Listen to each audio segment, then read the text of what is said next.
I flew nearly 7 hours that morning, certain nothing, absolutely nothing, could keep me from attending my daughter-in-law's wedding.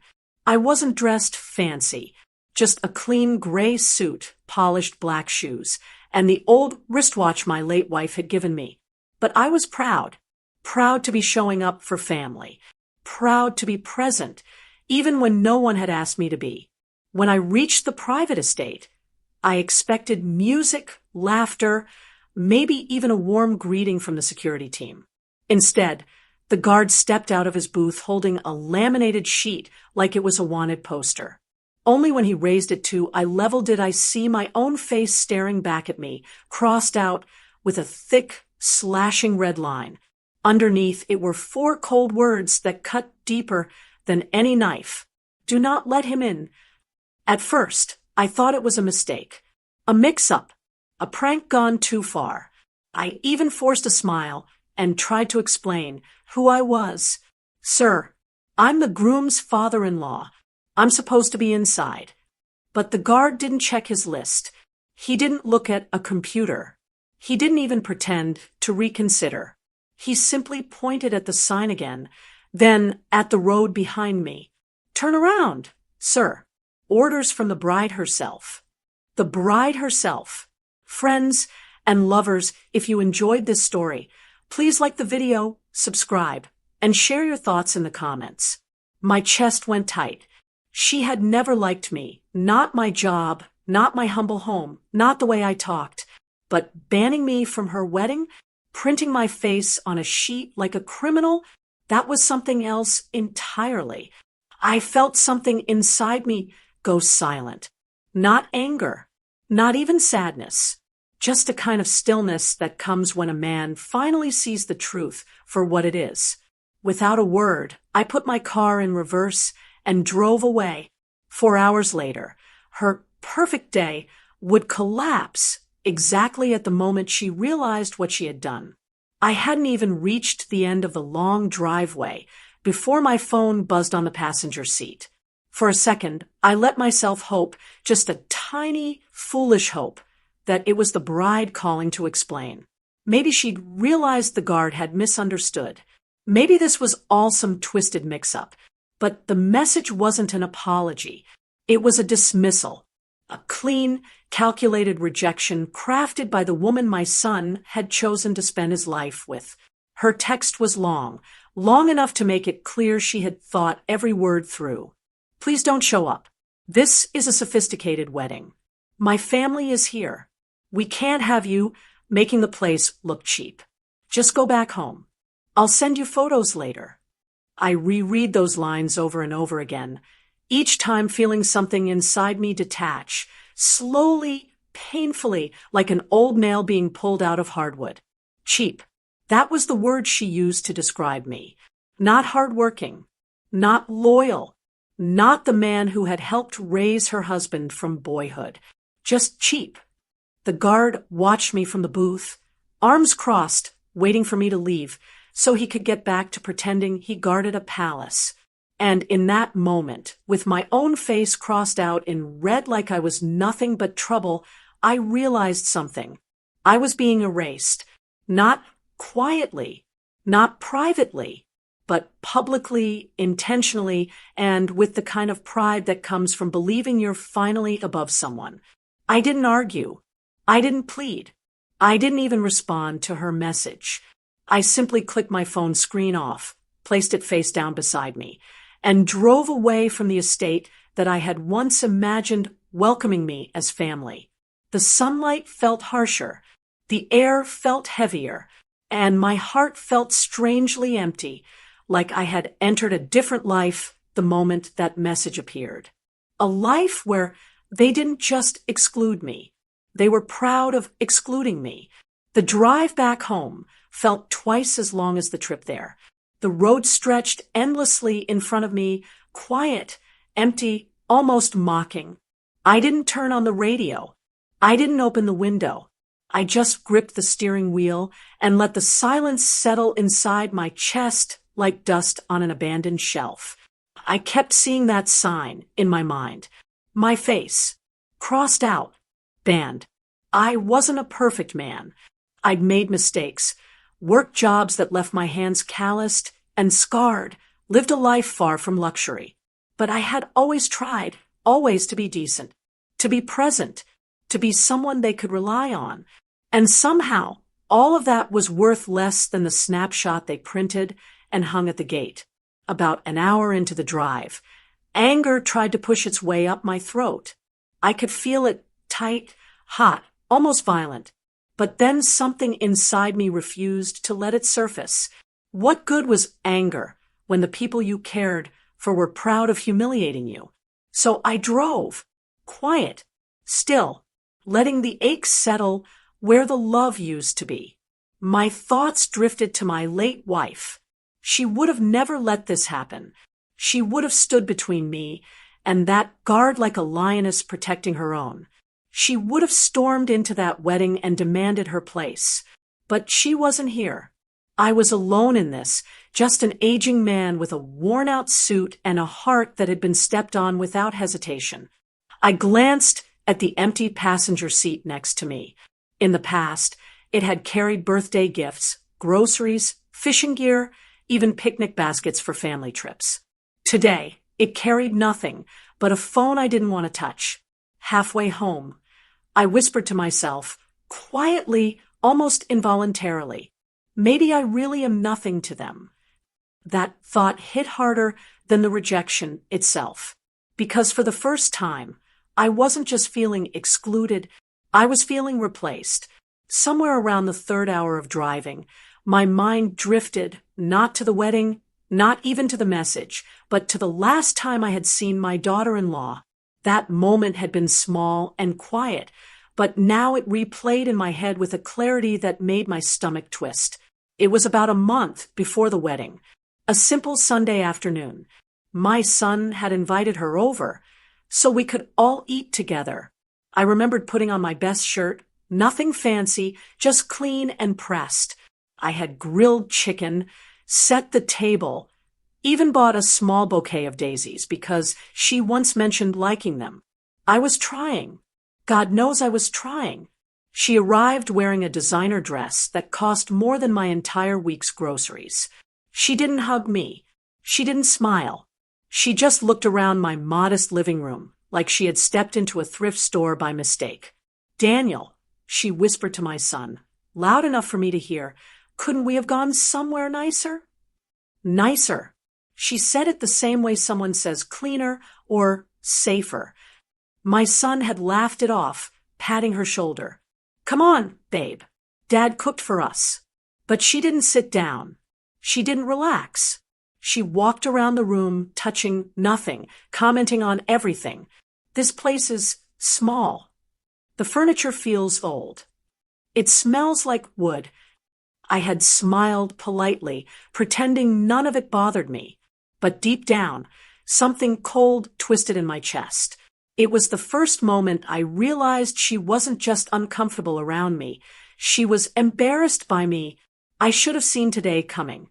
I should have noticed the signs, the looks, the size, the way she talked down to me like I was an outdated appliance no one wanted to throw away. But love makes you blind. Hope makes you stupid. And I had hoped, foolishly, that marriage would soften her, not sharpen her claws. Now, as the sun dipped lower and the highway stretched ahead, that memory settled heavy inside me. She hadn't banned me today. She'd been trying to erase me long, before this wedding ever started. By the time I reached the outskirts of my town, the sky had already shifted into that late afternoon glow, half warm, half fading. The kind of light that makes everything look softer, even when nothing in your heart feels soft anymore. I pulled into a quiet rest stop, turned off the engine, and let the silence wrap around me. The hum of the highway faded, leaving only the sound of my breath and the faint rustle of a small white envelope lying in the cup holder beside me. The wedding gift, the one I never got to hand over. I picked it up slowly, almost afraid of how much it would hurt to open it. Inside that envelope was a check, one I'd spent years saving up for. It wasn't fortune-changing money, but it was everything I could offer.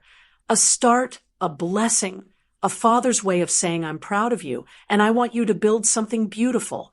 I had planned to give it to them quietly, no fuss, no speeches. Just a moment between family, a moment that now would never come. I tore open the envelope and pulled the check out. My name was written neatly at the bottom. I stared at the numbers. I thought about all the overtime shifts, the early mornings, the late nights, the birthdays I worked through because I wanted my son to have a better foundation than I ever did. And for what? To be banned at a gate like a stray dog? To be treated as a stain on someone's picture-perfect day?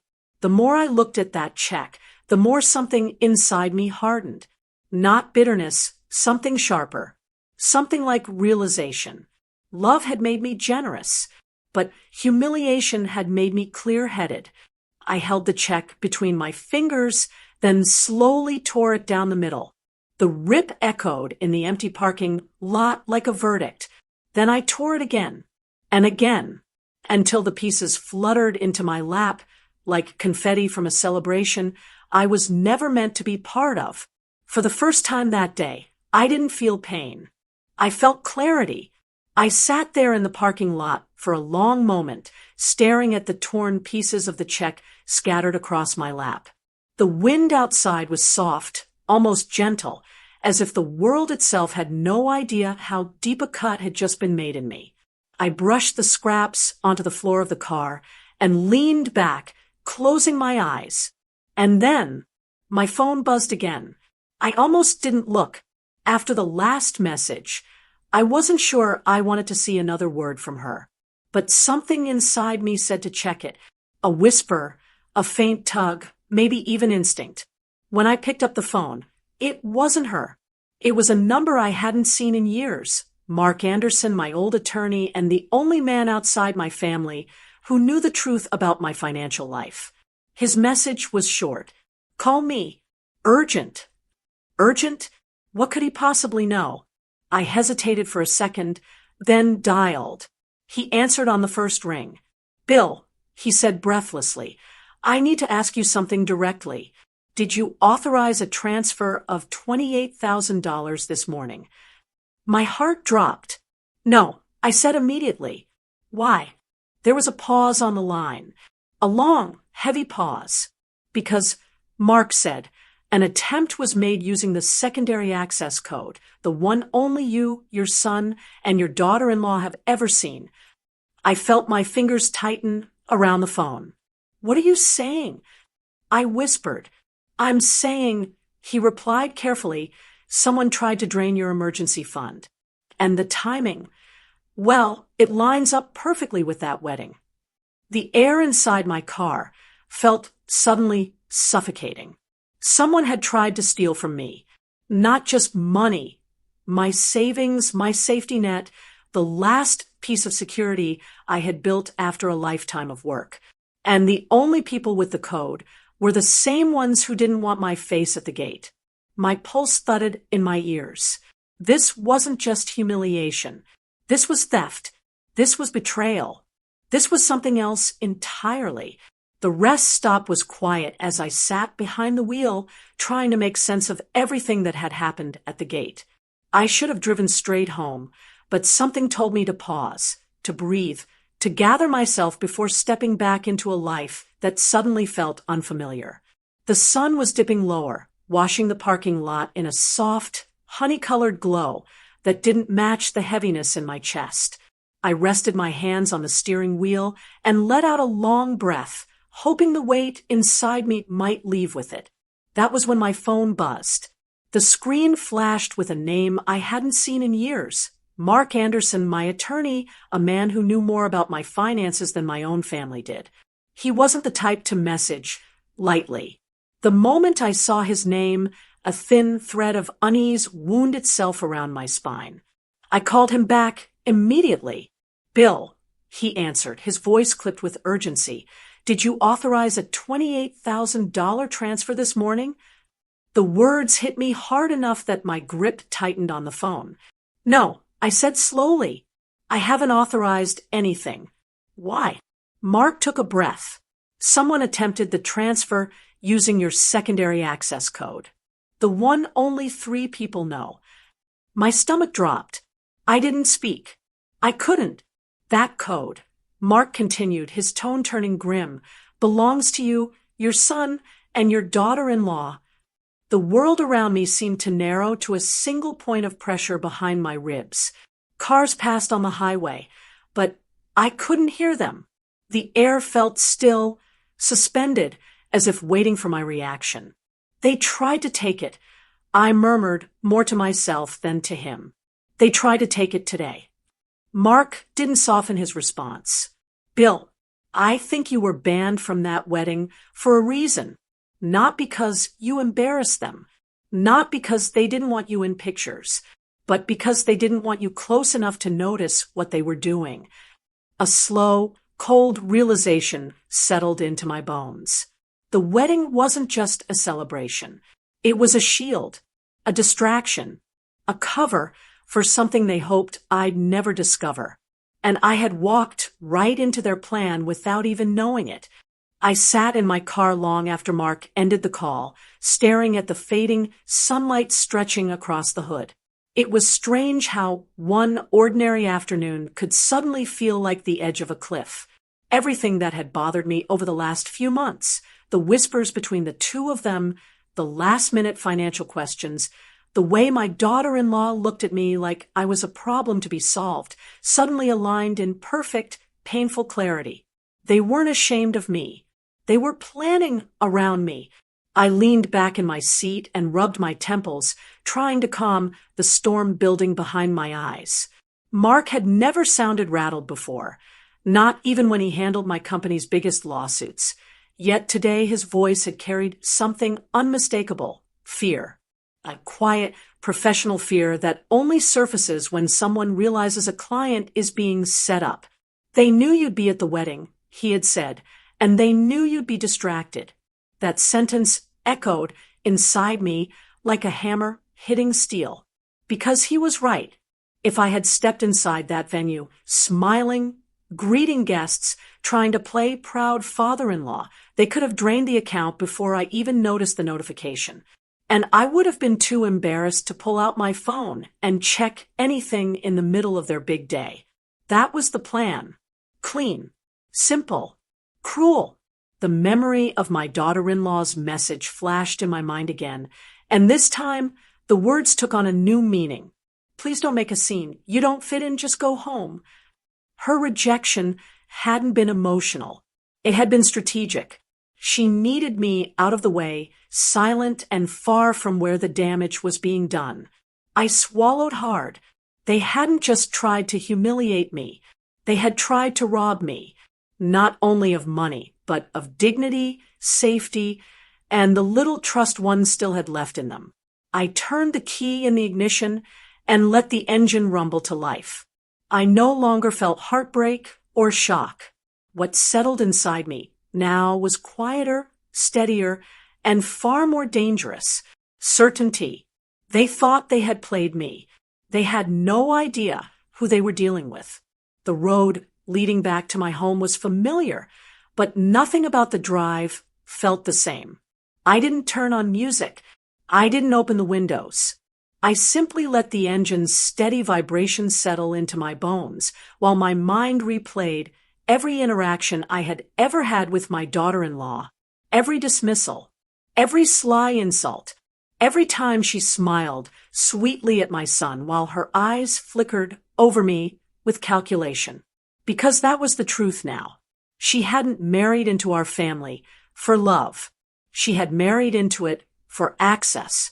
My hands tightened around the steering wheel as I thought back to the afternoon. She visited my house with him for the first time. She had walked through my living room as though she were inspecting a rental property she couldn't wait to reject. Every photograph, every piece of furniture, every framed memory, she judged them all within seconds. And while I tried to be welcoming, she was deciding which parts of my life were worth tolerating and which parts needed to be erased. It felt completely different now, remembering it through the lens of Mark's warning. She wasn't uncomfortable. She was planning. The further I drove, the less I felt like a hurt father-in-law, and the more I felt like a man who had been targeted, a man whose resources were being mapped, measured, and slowly circled like prey. It was an uncomfortable shift, realizing that my kindness had been interpreted not as love, but as weakness. I pulled into a quiet side road and parked beneath a cluster of tall pines. The shadows there were heavy, sheltering my truck, as if the world wanted to give me privacy for what came next. I rested my forehead against the steering wheel and closed my eyes, breathing in the cool scent of sap and earth. They tried to steal from me. They tried to use me. They tried to ban me so they could drain me without interference. And then something inside me hardened, clean, sharp, final. Enough. If they thought I would simply disappear, they had underestimated the wrong man. I stayed parked beneath those pines until the last of the daylight slipped away, and the world outside, my windshield turned a muted blue. The quiet gave me room to think, really think, in a way I hadn't allowed myself to for years. Every memory, every ignored red flag, every uncomfortable moment I had brushed aside out of love for my son came back with new clarity, and each one sharpened into a truth I could no longer avoid. I had protected them, but they had never protected me. Eventually, I sat up straight, wiped my hands on my trousers, and reached for my phone. If there was one person who could help me piece everything together, it was still Mark. Not because he was my attorney, but because he was the only one who had ever warned me that generosity without boundaries becomes a weapon others use against you. When he answered, his voice was steady, too steady, like he'd been waiting for my call. "Bill, you all right?" "No," I said honestly, "but I'm thinking clearly." "That's usually when you're the most dangerous," he replied, and though he meant it as a joke, there was truth in the words. I took a slow breath. "I need you to walk me through the account activity for the last 6 months. Every login, every attempted withdrawal, every change in access." There was a pause, brief but telling. "Do you suspect more than the transfer this morning?" "I suspect everything," I answered. "Every request, every story, every time they said they were short on cash. I want to see the patterns I should have noticed sooner." Paper rustled on his end of the line as he pulled up documents. "All right," he said, voice dropping into that calm, surgical cadence he used when things were serious. "Then I'll tell you the truth." My pulse slowed, almost painfully. This wasn't the first attempt. Mark said quietly, "Your son has accessed the account 3 times in the last 2 months. Smaller amounts. Testing the limits. I think." My throat tightened. "And your daughter-in-law?" I asked. Another pause. "She attempted to change the beneficiary." He said, "Last week, the air left my lungs in one slow, cold rush. They hadn't just tried to rob me. They had tried to replace me." For a long moment, I couldn't respond. The line was quiet except for the faint rustling of papers on Mark's end, and the soft hum of my truck's engine on mine. It was astonishing how quickly the meaning of a single sentence could rearrange the entire architecture of a man's world. My son, my own flesh and blood, had been testing my accounts. And the woman he married had gone one step further. She had tried to erase me on paper before she erased me at the wedding gate. I swallowed, but the dryness in my throat didn't ease. "She changed the beneficiary?" I repeated, the words feeling foreign, like they belonged to someone else's story, someone else's downfall. "Attempted to," Mark corrected gently. "The system flagged it because the request came from a non-primary IP address. If she had used your son's device, it might have slipped through." The breath I let out wasn't relief. It was disbelief, heavy and stunned, as if my lungs didn't know what to do with air anymore. They hadn't just wanted my money. They wanted my seat at the table, my authority, my legacy. Mark's voice softened. Bill, this isn't incompetence. This is coordinated. Someone coached them. That suggestion hit harder than any insult ever had. Because if someone had coached them, then someone had been watching me, watching my life, my habits, my trust. My son had known about the account since the day he graduated college.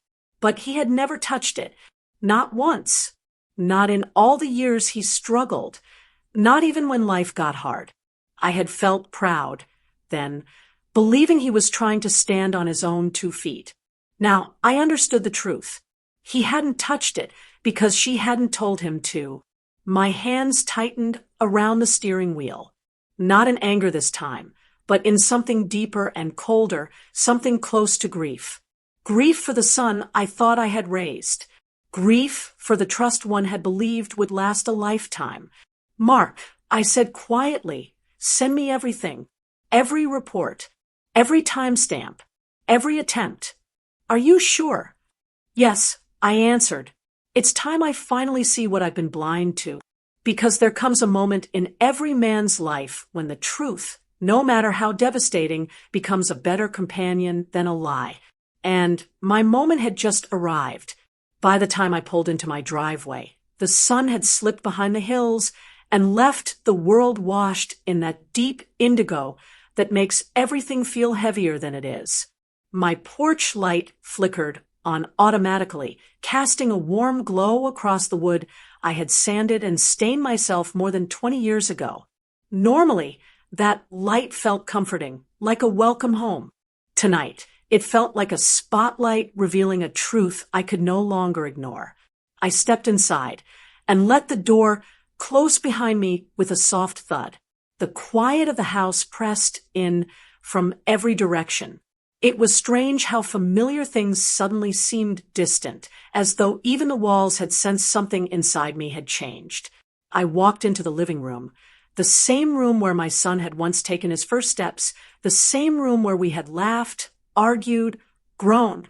It all felt like it belonged to a different man, a man who had trusted the wrong people.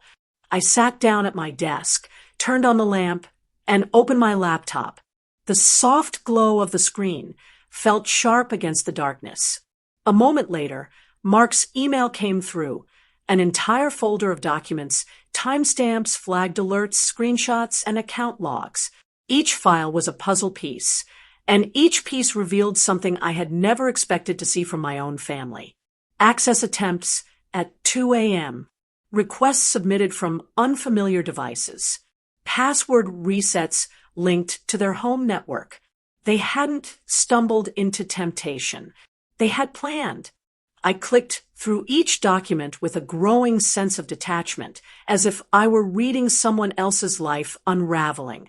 But every so often, a memory would surface. A birthday I paid for, a bill I covered, a moment of forgiveness I offered. And the betrayal would hit all over again.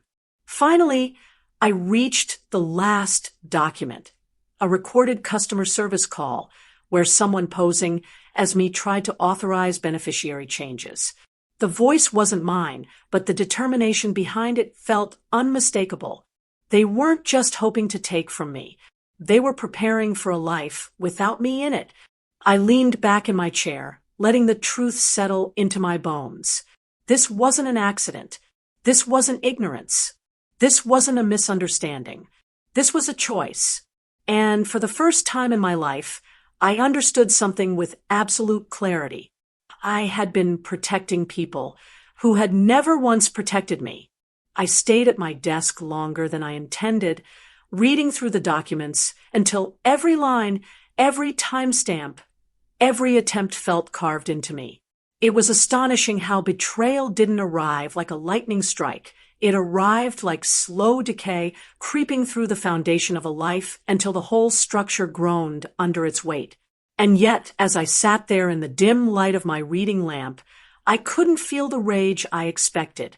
What I felt was something quieter, something heavier, something like mourning. I pushed the chair back and walked to the kitchen.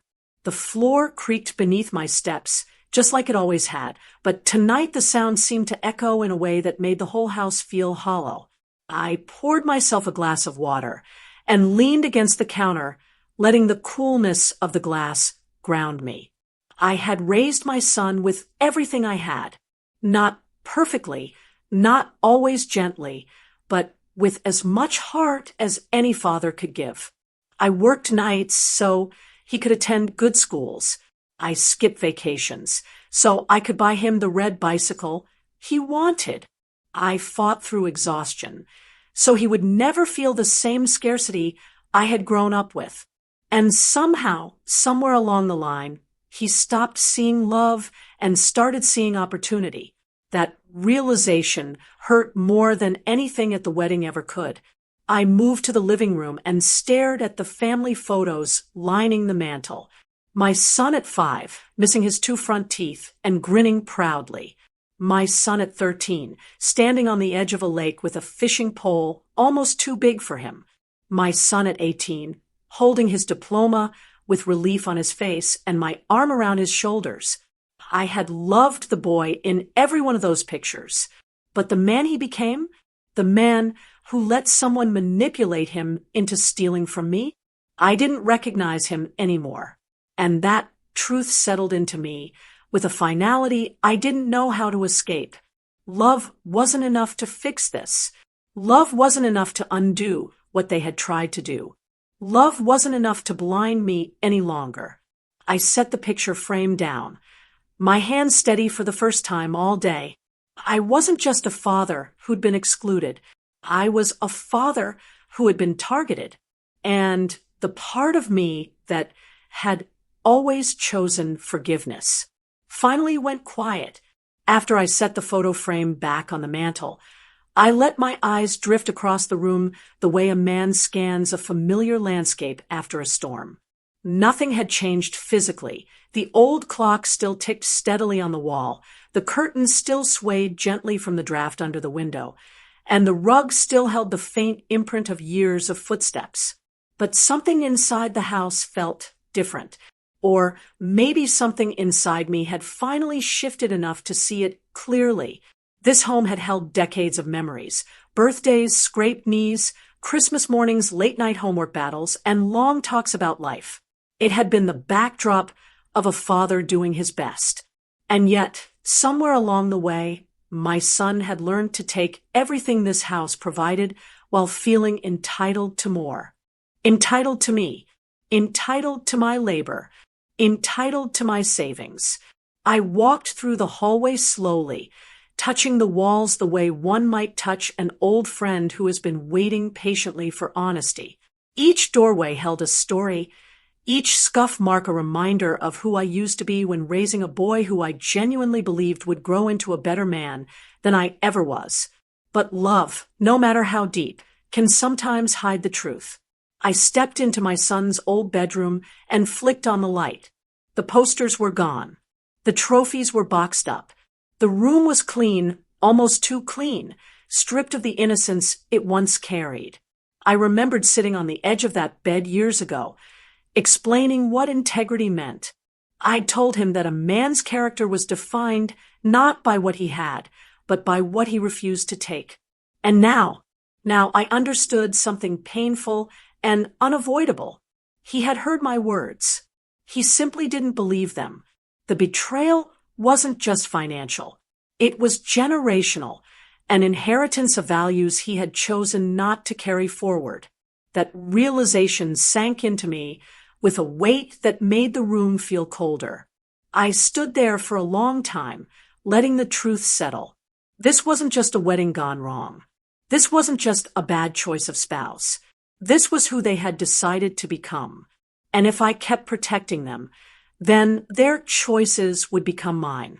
I stepped back into the hallway with one clear understanding. Love without boundaries doesn't save people. It destroys the person who keeps giving it. I walked back into the living room and sat down slowly, letting the house settle around me like an old coat I was finally wearing correctly. For years I had told myself that family problems could be solved with patience, with forgiveness, with time. I believed in second chances. I believed in carrying the weight so that others didn't have to. I believed in enduring. But sitting there that night, surrounded by the quiet of a home built on sacrifice, I finally understood something that had eluded me for far too long. Endurance is not the same as wisdom, and patience is not the same as protection. I opened my laptop again, not to reread the financial betrayal, but to study the people who had orchestrated it. My son's digital signature was there in black and white, but the fingerprints, those invisible marks of intention, belonged unmistakably to my daughter-in-law. She was the architect. He was merely the participant, and I needed to know why.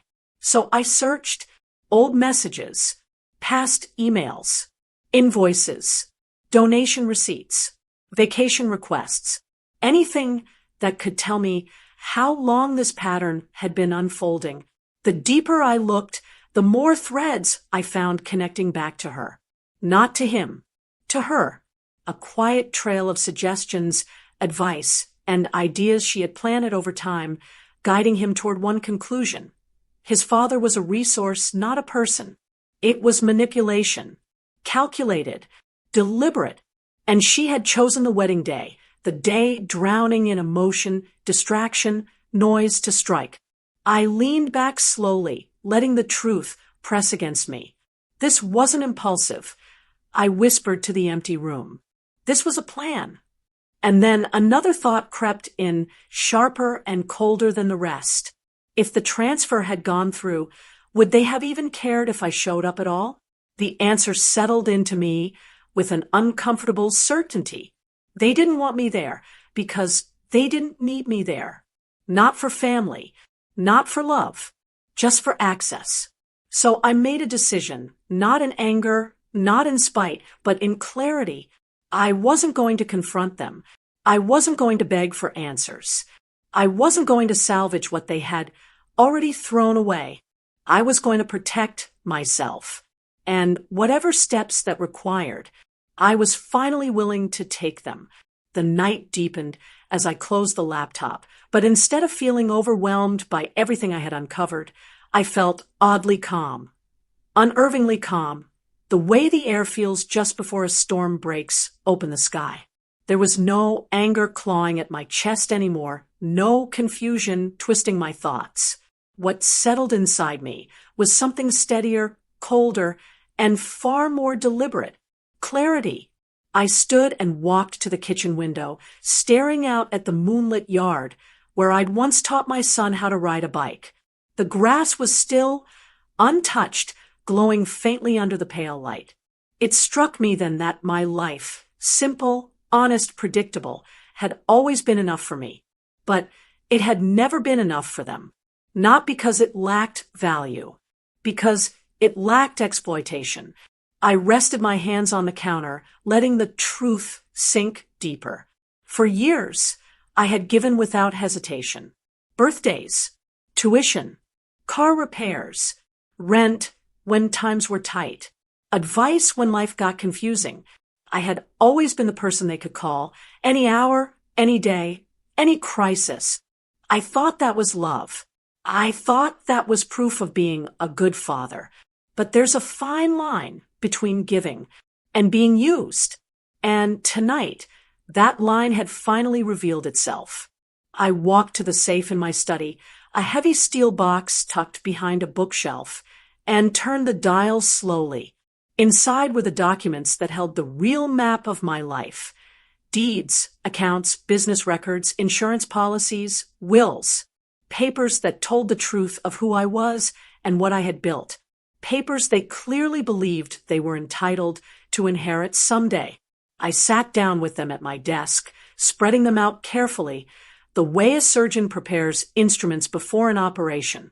Because that's exactly what this moment felt like. Not destruction, but removal.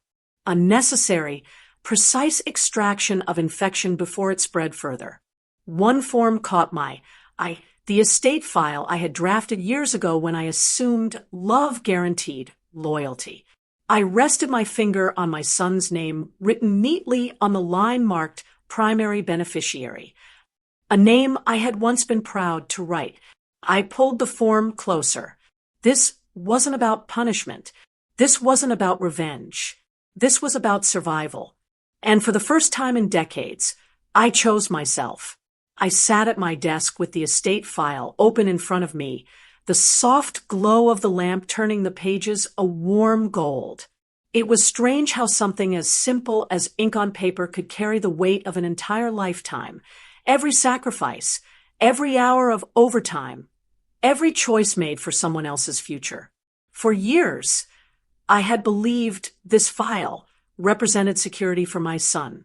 Stability, a father's final blessing. Tonight, it felt like a contract I had signed with a version of him that no longer existed. I picked up the pen and held it loosely between my fingers. My hand didn't shake. I expected it to. I expected guilt, grief, hesitation, but what I felt instead was a kind of peaceful finality, the kind that only comes when a man finally stops lying to himself about the people he loves. I looked at the beneficiary line one more time. His name stared back at me. The boy I raised. The man I didn't recognize. A soft ache pressed behind my ribs as I remembered the child he once was, the one who couldn't sleep unless I checked his closet for monsters, the one who cried when he thought he lost a toy car, the one who hugged me so hard when he graduated that I thought my ribs might break. That boy was real. That love had been real. But the man who had tried to steal from me, the man who stood silent while his wife plotted to cut me out of my own life, the man who hadn't called once since morning, that man had made a choice. So I made mine. I lowered the pen and began crossing out his name, not with anger, not with bitterness, but with the steady hand of someone who finally understood that love without self-respect isn't love at all. The ink glided across the paper in a slow, final stroke. One line, then another. Gone. The room felt unbelievably quiet afterward, as if the house itself had been holding its breath, waiting for me to do what needed to be done. I leaned back in my chair and let the silence settle. It didn't feel like I had lost a son. It felt like I had finally stopped losing myself. I gathered the papers into a neat stack and closed the folder. Tomorrow, I would take the next step. But tonight was the beginning of the end. I woke before the sun the next morning, not because of restlessness, but because of resolve.